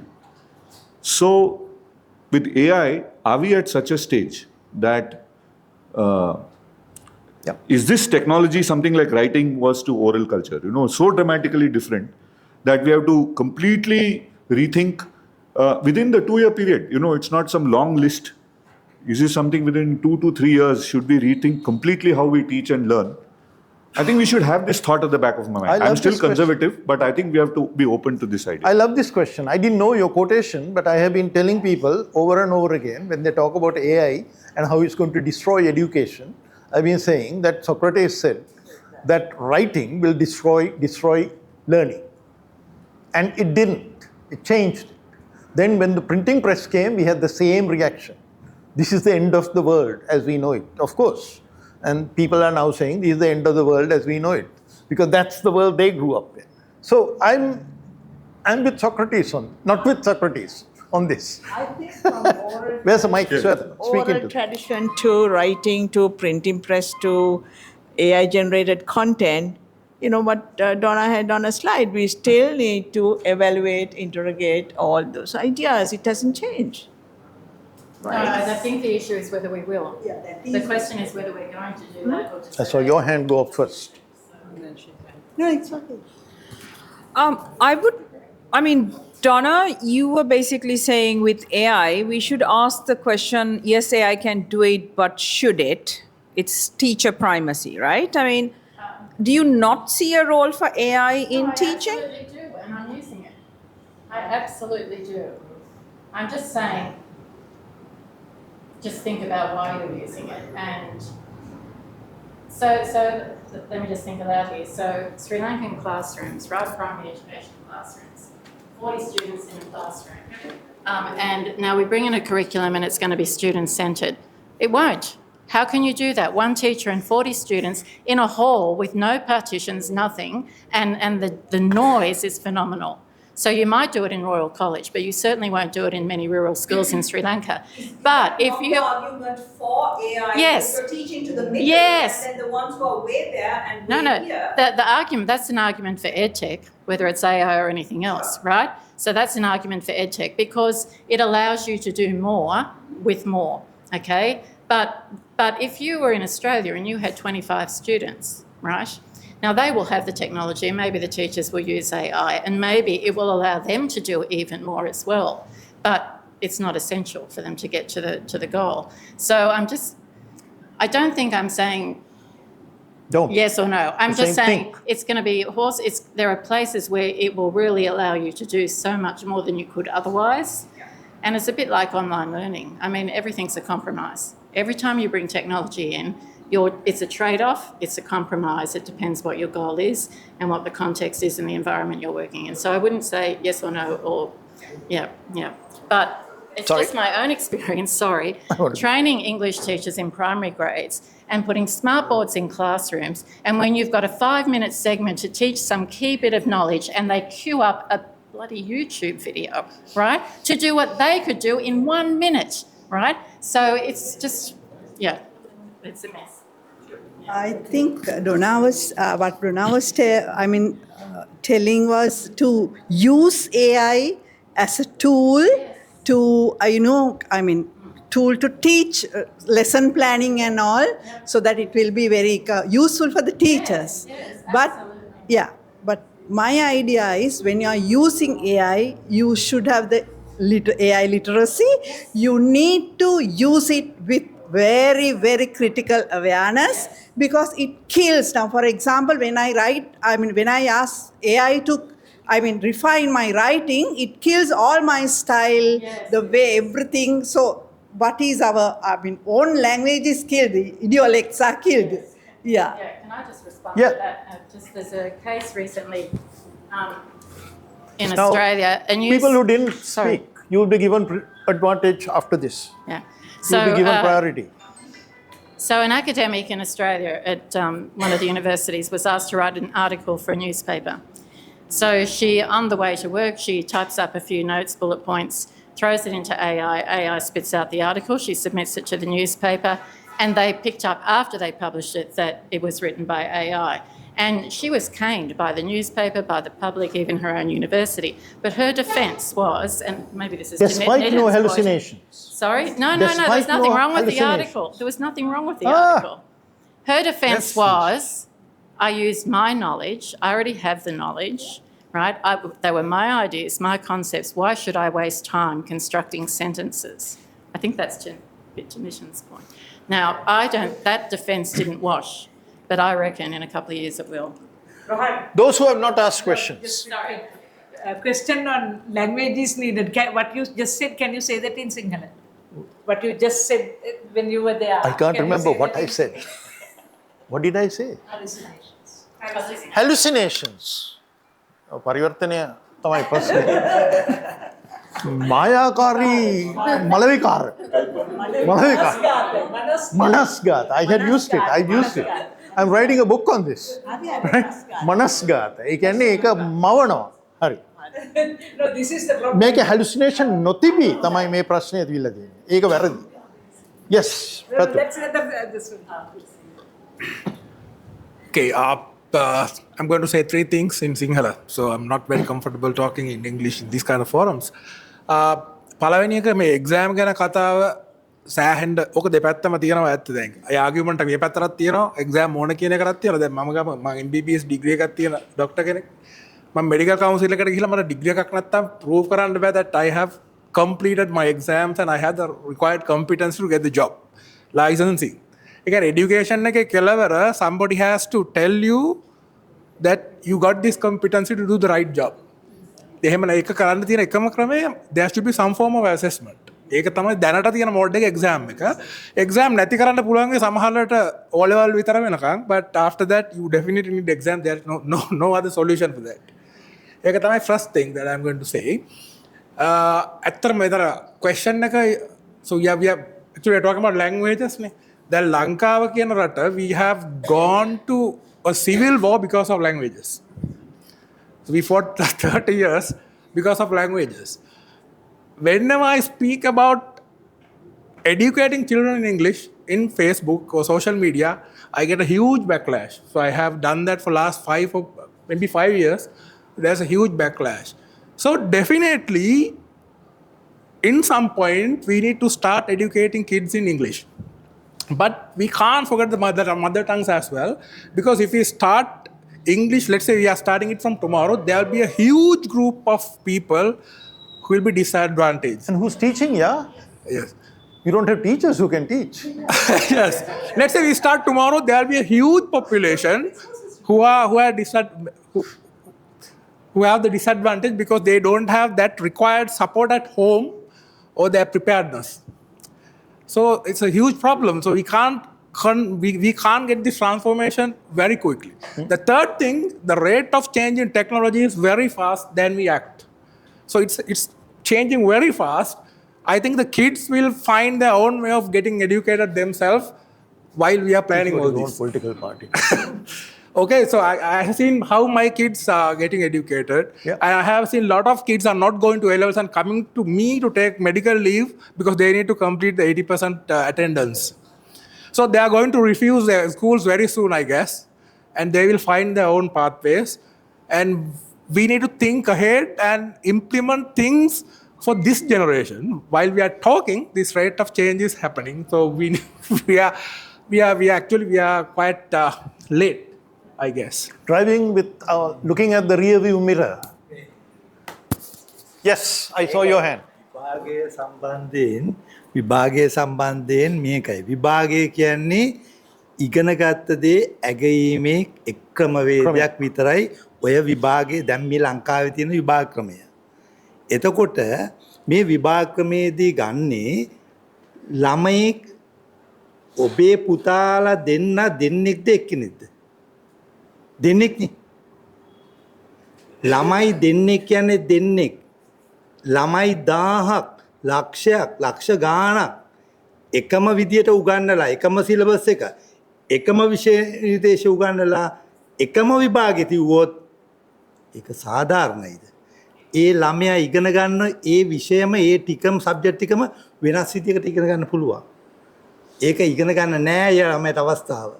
ඒක තමයි කියන්නේ ශිෂ්‍ය කේන්ද්‍රීය අධ්‍යාපනයක් තුල ගුරුවරුන්ට ළමයා විසක් දීලා ගුරුවරයාට උගන්වන්න අවස්ථාව දෙන්න ඒ ඇගීම් ක්‍රමයක් එන්න ඕන. ඔය මේ තියෙන කෙහෙල්මල් විභාගේ ටියුෂන් කියලා හරි විභාගයේ සිලබස් එක එකයි. විභාග අවුරුදු පහක ප්‍රශ්න පත්‍ර කරොත් විභාග සාකච්ඡාව මෙතනින් ඉවරයි. නෑ ඔයාලට කලින් මෙයා. හරි මයුර දැන් ඉවරයි. ඒක වෙනම දෙයක්. හරි තව විනාඩි මට තියෙන්නේ 10යි. හරි මට තියෙන පොඩි ප්‍රශ්නයක්. මට මන් දන්නවා මට කියන විදිහට විභාගයෙන් බෑ හොඳේ මෙතනින් එහාට නෑ ඒක ඉවරයි. ඒක වැදගත් විෂයක්. ඒක දැන් ඉවරයි. නෑ ශිෂ්‍යයන් අගයන්න ගුරුවරුන්ට පුළුවන් කියලා කියනවනේ. දැන් මට තියෙන ප්‍රශ්නේ කොහොමද මේ ගුරුවරුන් අගයන්නේ?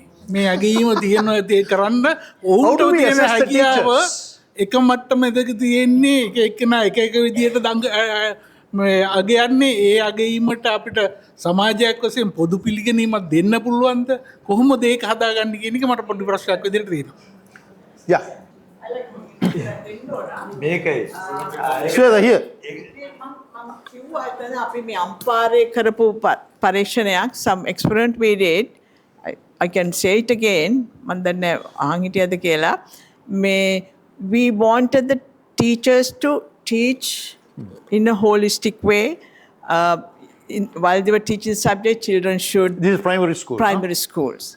And children are supposed to keep a journal. ඒගොල්ලෝ journal එකෙන් තමයි බලන්නේ. අපි journal එක evaluate කරා. අපි කරේ හැම පන්තියෙම we told the teachers, there are 50 primary schools, send us a seventh one on the list. So we got those 7 samples And we sat down there and we could evaluate the teacher using the journals. We had a rubric, whether they were showing creativity, whether they were showing the knowledge that they should have gotten. You can evaluate the teacher. Just they can be evaluated. Okay. Other than ගුරුවරයා කියන්නේ ශිෂ්‍යයෙක්. ශිෂ්‍යයින් ඉගෙනගෙන මොදින් වැඩ කරනවා නම් ඒ ගුරුවරයා හොඳට උගන්වලා දෙනවා. ඔයිට වැඩිය තක්ලේකන වලින්වත් වෙනමෝකට ගුරුවරයා කියන බෑ. ගුරුවරයාට උගන්වන්න ඔබතුමා දන්නවද? තව කෙනෙකුට පිළිගන්න පුළුවන් මට්ටමට එන්නකෝ. හරි. අපි හරි.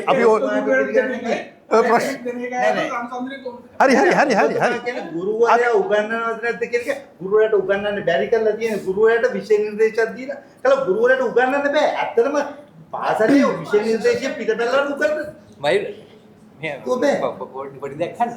දැන් ඔයා කියන මේක සාමාන්‍යයෙන් අපි ගත්තොත් එහෙනම් පොඩි ලයිට් ක්ලාස් එකකට උගන්වන එක ගැන නේද කියන්නේ. පොඩි ලයිට් ක්ලාස් එකකට උගන්වන්න නෑ මගේ අනිත් අයට තේරි උගන්වන්න පුළුවන්. මම කියන්නේ ඔයා ඔය ඒකෙන් හදන්න යන දේවල් තියෙනවනේ ළමයින්ගේ. ඒක ඇත්තටම ඔයාට කෙලින්ම ආදායමක් දැන්ටම එනවා නම් පැසිව් ඉන්කම් එක කියන්නේ සල්ලි නිකම් එනවා නම් වැඩ කරලා දෙන්න කට්ටිය එනවා නම් එතකොට ඒ වගේ යම් වැඩක් කරන්න. කතාව නවත්තන්න හදන්නේ මම. ඔව්. විභාග කතාව නැවතුවා. ගුරුවරු නැගෙීමත් ඉවරයි. ඕකේ. මේමයි. පිරිමි කතා ගොඩයි ඉතින්. ඔව්. මේ මම පැතුම් කියපු දෙයට දෙයක් ඇඩ් කරන්න ඕනේ. නමුත් මේ කතා බහ එක මැදින් වෙච්ච එක ලොකු දෙයක්.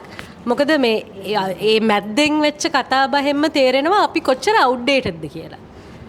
අපි මේ දැන් කතා කරන බේස් කරන ලොජික් එකම පැතුම් අන්තිමට කිව්වා තාක්ෂණය සහ අපේ ළමයි ඉතාම ඉක්මනට වෙනස් වෙනවා. ඒගොල්ලොන්ටම අධ්‍යාපනයක් දෙනවා අපිටවත් හැකියාවක් නැහැ ඒගොල්ලොන්ගේ ස්පීඩ් එක කැච් අප් කරන්න කියලා. Right?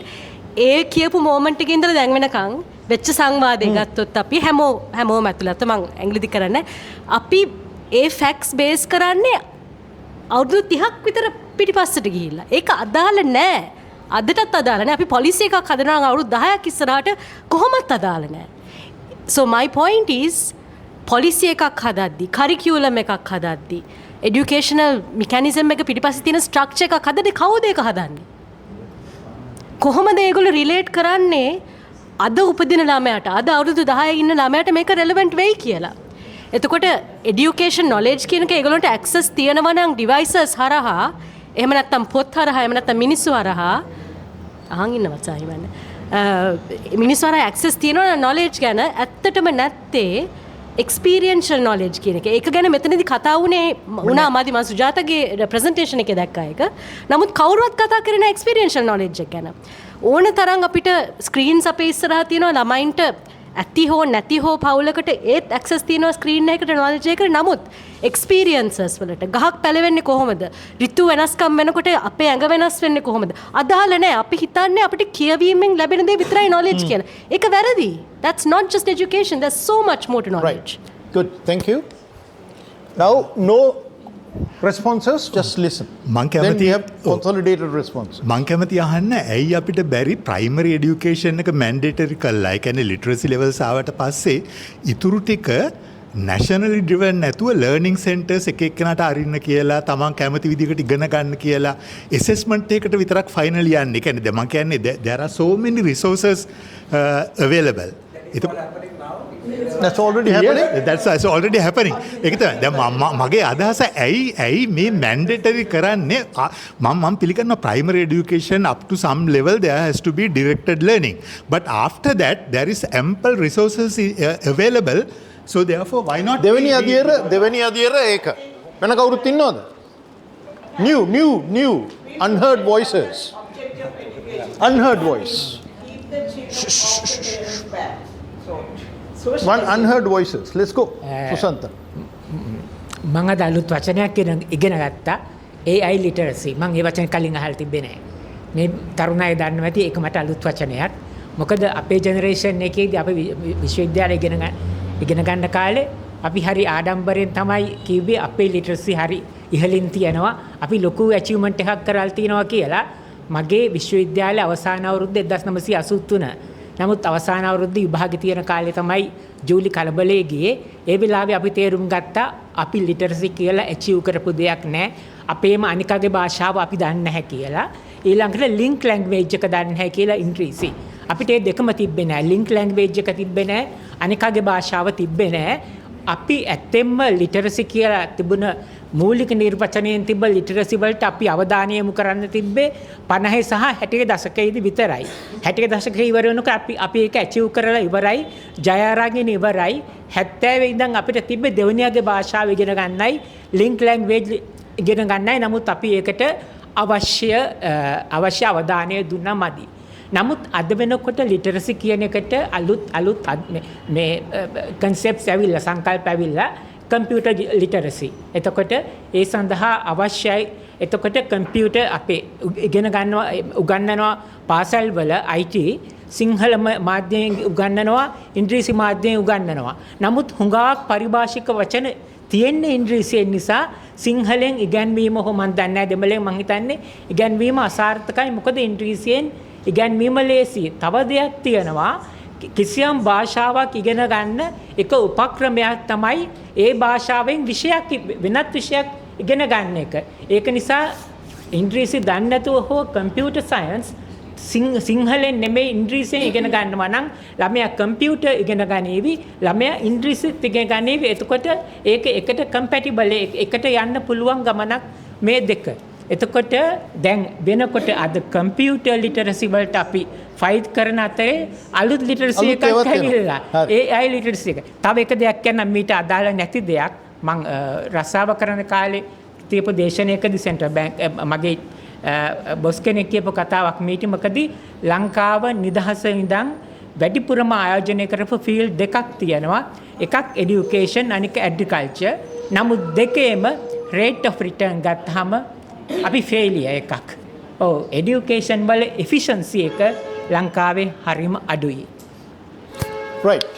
That's the end of that. Can you respond to whatever was said in Sinhala if you wish to? Translation එකක්ද? That's it. So right. This is the last word. You get to respond, she gets to respond. Right. Okay. Donna, you have anything to say to any of these people? Concluding comments? Yeah. Let her then I'll speak. Let her speak. Concluding comments. Relatively brief, less than 5 minutes. I'll do less than 1 minute. 1 minute. Yeah. Thank you all. It was a great session, and we were just calculating that we think we might be the same age as you, but based on when we graduated and when you graduated. I'm a fan of AI. That's all I want to say. I'm a fan, but I know all the pitfalls, and I think we all have an obligation to become AI literate. Every one of us, even if you're not going to use it, and you won't be out. You're using it anyway. You're using it anyway. You don't realise. So I'm a fan, and use it if it's going to achieve your objective, but use it carefully. Okay, concluding comments in less than 5 minutes. මම කියන්නේ AI literacy කියලා ඇත්තටම අලුත් දෙයක් නෙවෙයි. අපි හොඳ අධ්‍යාපනයක් කියන්නේ මොකද්ද? ඒක තමයි AI literacy. නමුත් අපිට ටිකක් ඒක එළියට අරන් වෙනම අවධානයක් දුන්නට කමක් නැහැ. නමුත් අපි අමතක කරන්න නරකයි. මූලික අධ්‍යාපනය මූලික දැනුම කුසලතා සහ ආකල්ප සමතුලිතව දෙන එක අපි ළමයින්ට කරන්න ඕන. අපි හැමදාමත් කියලා අපි දැනුම් විතරයි දුන්නේ. ඒ බැලන්ස් එක දැන් වෙනදටත් වඩා ඕන. මොකද AI literacy කියන්නේ ඒ බැලන්ස් එක තියෙන්න ඕන. ඒක නැතුව අපිට AI එක ජීවත් වෙන්න බෑ. අපිට AI වලින් මොකක් හරි අවුට්පුට් එකක් ආවම අපිට ඒක තීරණය කරන්න මේක හොඳද නරකද කියන වැලියුස් උත් අවශ්‍යයි. වැලියුස් උත් නැතුව බෑ. හරි? ඒ ස්කිල් එක අවශ්‍යයි. දැනුම හිස් දැනුමක් බෑ. යම්කිසි ඒ විෂයන් වලට අදාළ එක එක ක්ෂේත්‍රවල දැනුමක් තියෙන්න ඕන. ඉතින් ඒ නිසා මම කියන්නේ මේ AI literacy කියලා අපි ඒකේ පස්සේ යන්නේ දැන් එක එක literacy එනවා. යන්නේ නැතුව අපේ මේ මූලික අරමුණ අමතක කරන්න. But don't forget our main goal of giving a good education. Main challenge in giving a good education is not knowing what is it or how to give it to the masses, how to give it on a mass scale, how do we make it efficient? That is the eternal question. All this, when you say AI literacy, whatever, I mean, still the iniquities or how do we give it, how we have to design it so that we can reach as many people as possible. So obviously an unfinished conversation. We will have to continue. I don't think I'm going to give this platform to her for another one. In the short term, I've got other things lined up. But we may organize a webinar or something like that to look at the resources and so on, if we want to do it soon. Otherwise, it will be like in September. You can see that what we are trying to do here, cross-fertilization of ideas, discussion, respectful debate, and so on, right? I think we are done for today. There's some refreshments in the back. If people don't like the tea and coffee, there's a bar on the other side. So, yeah, we should have a good evening. හරි බොහොම ස්තුතියි මම ගැන ටිකක් බයෙන් හිටියේ මේක මොන පැත්තට යයිද කියලා. ඉතාලම හොඳයි.